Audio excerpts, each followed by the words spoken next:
Thanks बोलने की कोई जरूरत नहीं, ये तो हमारा फर्ज था। थैंक्स के बच्चे आप ठीक तो हैं? तुम दोनों का दिमाग तो ठीक है? हमारी शूटिंग का सत्यानाश कर दिया। क्या शूटिंग चल रही है? Oh sorry, very sorry. हमें ऐसा लगा कि इस लड़की की जान खतरे में है। सर, हमें आपकी शूटिंग में कुछ काम मिलेगा।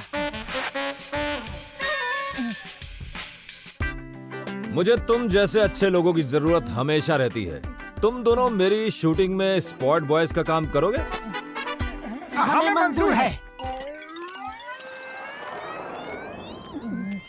मोटू पतलू, तुम दोनों स्टेज में प्लैंक्स लगा के मजबूत कर दो। Okay sir.